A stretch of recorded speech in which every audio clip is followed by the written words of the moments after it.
Befolkningsvæksten vil stige og stige. Man siger, at vi vil gå fra 6 til 9 milliarder mennesker på jorden, og halvdelen af verdens befolkning er afhængig af landbruget. I mange ulande har man brug for mere viden omkring landbruget, så de kan lære at benytte jorden og få meget mere ud af den.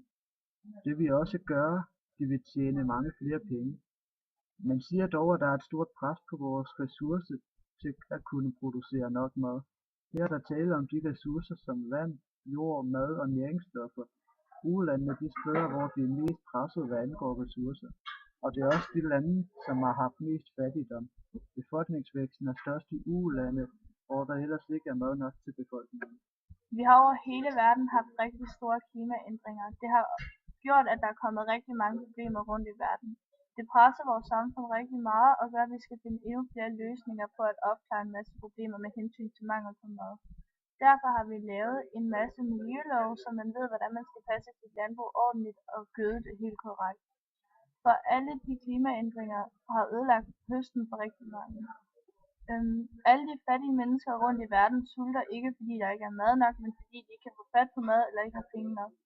For i de lande betyder det alt, at høsten går ordentligt. Hvis den bare slår fejl én gang, vil det både mangle mad og penge. Vi bruger mere og mere brændstof, og det er også med til at forurene og gøre klimaet værre. Derfor producerer vi mere biobrændstof, fordi det er meget bedre for miljøet. Alt det biobrændstof laves ud af olieholdige kornsorter, men vi bruger mere korn på at skulle producere det brændstof. Det gør også, at vi skaber sult. Det var specielt et stort problem i 2007, da man også havde en dårlig høst. Og alt det korn, vi bruger på brændstof, kunne vi have brugt på at skabe føde til nogen, der manglede det. Kornudbyttet er steget, især i 60-70'erne. Det er dog stadig stigende, men ikke så meget. Vi spiser meget mere kød nu, og det kræver mere korn, for der skal 6 kilo korn til 1 kilo kød. Det er ikke kun grundet en stigende befolkningsantal, men fordi vi spiser mere kød, primært i den vestlige verden.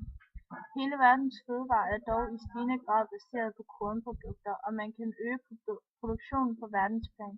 Det handler ikke om at øge beplantningsarealet, som kun er steget ca. 5% de sidste 30-40 år, men om at øge udnyttet, hvilket sådan set også er sket.